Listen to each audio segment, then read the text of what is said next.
Upset alert. Upset alert. Mayday, mayday, upset alert. We have the number one seed in the tournament. Adelaide WTA 500 level. This is big time. The number two ranked player in the world, Ons Jabeur, big time upset alert. Lena Noskova. Now listen, guys, after I saw her play. Now, listen, first of all, not too many people on tour have a serve like Alicia Parks. Alicia Parks was able to dominate Linda last month in a lock I gave you. But listen, guys, this is what she is doing. And I said this after watching her play. It's pretty obvious.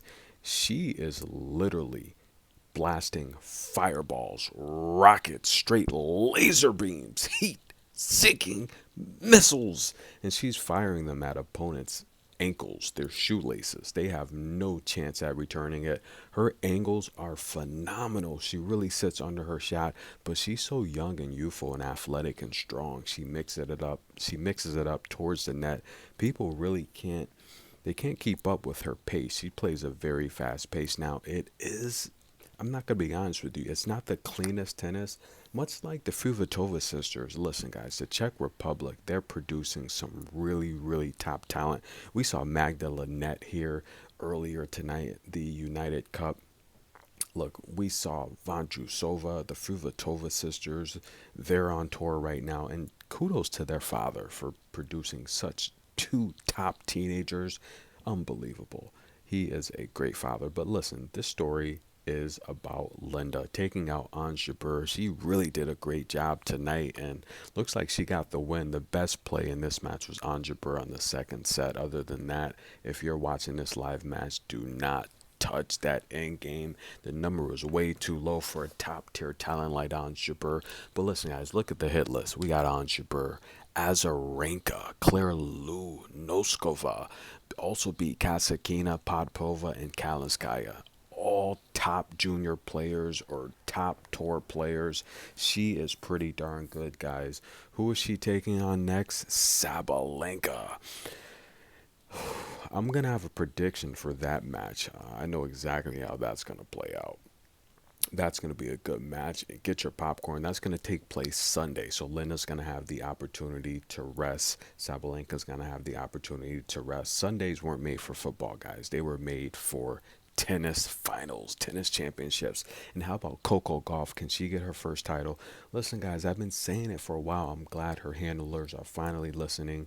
Coco could have easily been in this tournament. Would we want to see a Coco and Ons Jabeur or Sabalenka? Not really, guys. We want to see Coco go out in the world, win those tournaments, headline these tournaments. She needs to be headlining tournaments.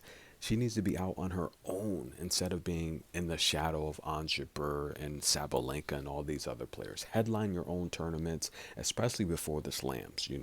And I think that's what she's doing. But really quick, guys, we're going to touch back on the Iga subject. Listen, guys, because the comments, I have people, they're going back on Jessica Pegula versus Iga at the US Open.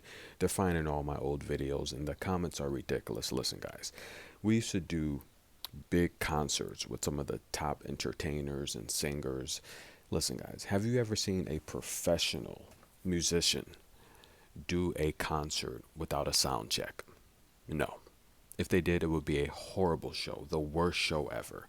Have you ever seen a professional uh, basketball team or a college team fly into a city without having their walkthrough, their pregame warm up, their shoot around? Have you ever seen that? No, doesn't happen. Have you ever seen a pitcher go out to the mound without doing his warm up in the bullpen? No, doesn't happen. Have you ever seen those football teams when they take that trip across the coast as a favorite? They never cover. Most of the time they lose. There's decades of data that prove these things, right?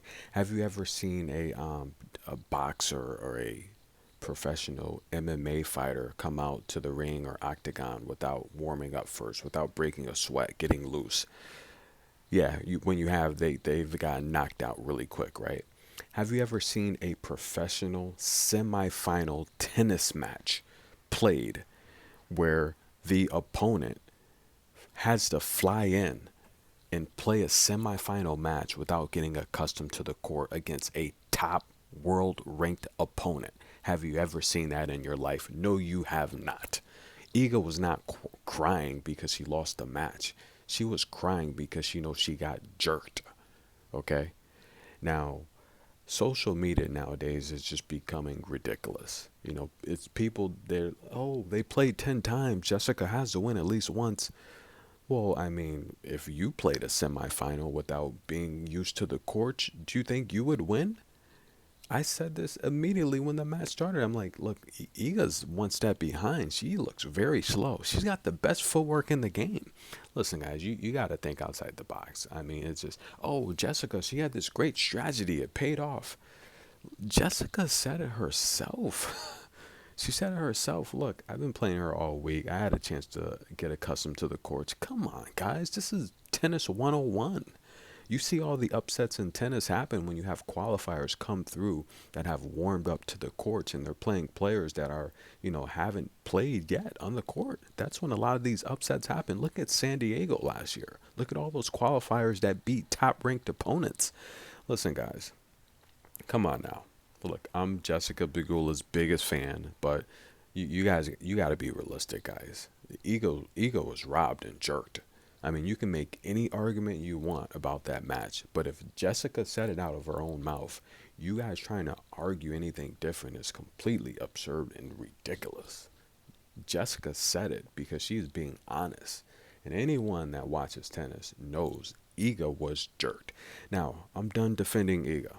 We all know I wanted Jessica to win. I took Jessica to win, guys. I took Jessica on the spread to win the match. I'm happy she won. But look, not all wins are good. I think that was a sleazy win, and the reality here is, look, you can't take it back now. The USA is going to win the cup. They were the favorites to win the cup. Let's enjoy it while we can. Good energy reporting. Stay tuned.